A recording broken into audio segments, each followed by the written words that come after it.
Amen. Jesus gave insight that he knew about her past. And that's part I really like.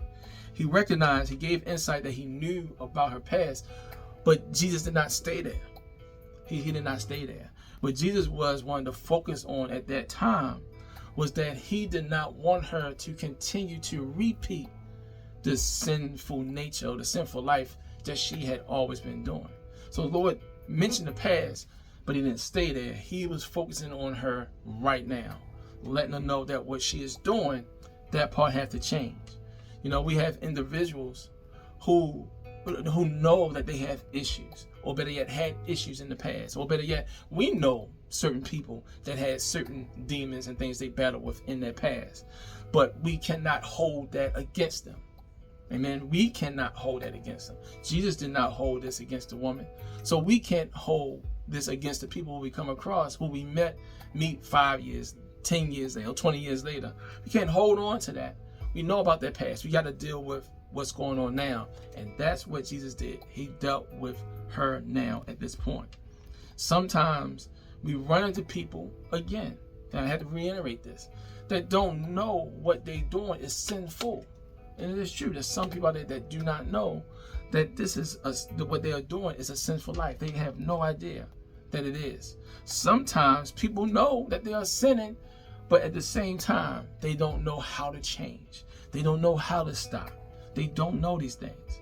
And so, like Jesus Christ in this situation, we must take time to listen, and we must take time to minister. We can't beat the people up. We have to take our time, listen to them, and then listen to what the Spirit of the Lord is saying to us to minister to them. This is what Jesus is showing us, how to witness to someone who's living in sin. If you really dig into it, Jesus is giving us the blueprint on how to be able to talk to someone who's living a sinful life, to try to get them or persuade them to live for Christ. We as believers, we must take that time out and not condone the individual because of the way how they living or how they lived at one time. We must, better not condone, we must not condemn them. We must recognize that there are people first and hate the sin. Not that you got to learn how to separate that. A lot of times we attack the person, but it's not the person. It's the sin is the part that we don't like. So we got to make sure that we deal with the sin and not condemn the person. Amen. Now, for the most part, collectively, we as believers, we have to do a better job in bearing witness to Christ. Amen. We have to do a better job in bearing witness on Christ. And this is why we have to get better at bearing witness and talking about Christ. Verse 19, Sir, the woman said, I can see that you are a prophet. Our ancestors worshipped on this mountain, but you Jews claim that the place where we must worship is in Jerusalem. Verse 21, Woman, Jesus replied, Believe me, a time is coming when you will worship the Father neither on this mountain nor in Jerusalem.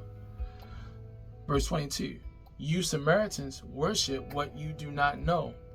We worship what we do know, for salvation is from the Jews. Check this out.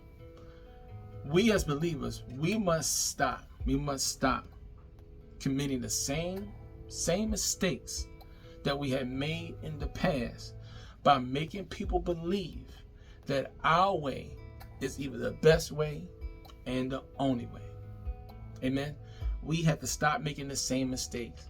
That our way is either the best way or the only way. Now, at the period of this exchange between the Samaritan woman and Jesus, at this point, the Samaritan woman, she represents the non-believers who want to serve God. But all they hear from us as believers are restrictions. They want to get their life right. They want to serve God. But from us, believers, all they hear is what we can't do. We can't do this. We can't do that. We can't go over here. Can't act like that. Can't dress like this. We can't. We're always talking about restrictions. And that can push non-believers away because, the rules, it don't sound like it's fun or fulfilling to live for Christ. Also, in this exchange between the Samaritan woman and Jesus at this point, she also represents believers who want to truly serve God.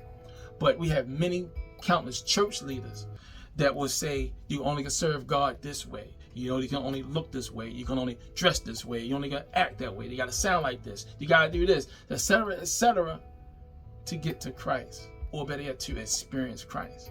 So she represents both sides. The non-believers who want to get their things right, but they hear from us, always giving restrictions. We have believers that want to live right for God, want to experience God on a higher way. But we have church leaders and people that kiss butt all the time, the leaders, or try to act like the leaders and say, you can't do this, can't dress like that, can't put this on, can't smell that, can't put that, can't go over there, you worship like this, that's too loud, can't go over here, that's not the way, that's the only way to get the Lord experience into us. Restrictions come from both sides. And this is what the Samaritan woman was experiencing because of the restrictions there. In verse 20, it says, our ancestors worshipped on this mountain, but you Jews claim the place where we must worship is in Jerusalem. Now, she had a sense that, about her sins. She had a sense that, something that she was doing was not right. And she knew that she needed to take care of it. And she truly wanted to worship God. But the question was, where do I worship, and where can I go to worship, my God? Now, at this time in the text, it was disputed about where God's presence was really at, and it was also disputed about where a person should go to meet God at that time. That's how it was at that time. Now we know time has changed.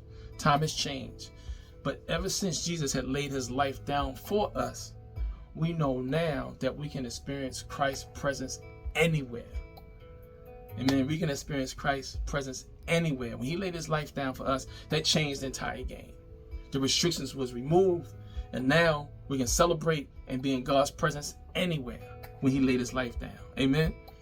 The woman's conviction, the Samaritan woman's convictions, was being stirred up in a big way. I mean, she was like really being stirred up, being really convicted. And when someone is in this situation where they've been heavily convicted and they want Jesus, we just have to do one thing: give them Jesus, not restrictions. Someone want to give their life to Christ, all right, but you gotta do this, you can't do that, you can't, you gotta go over here, you gotta go over here. It's like, listen, I want what you have, sir, man, I want what you have.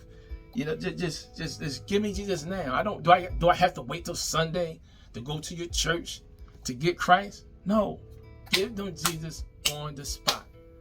This is what the woman, being so convicted, that's what she wanted.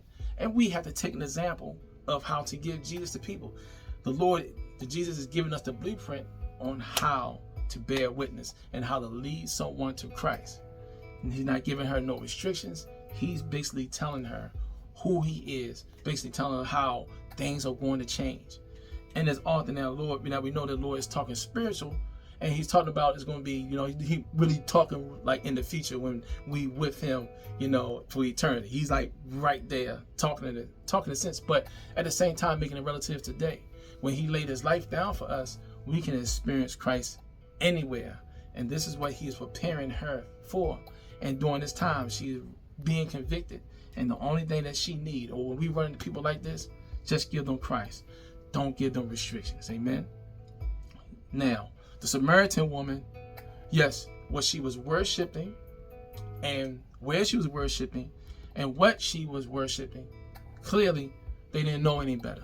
The Samaritans, they just didn't know any better about where to go and who to worship. They didn't know any better. In verse 22, it says, you Samaritans worship what you do not know. We worship what we do know, for salvation is from the Jews.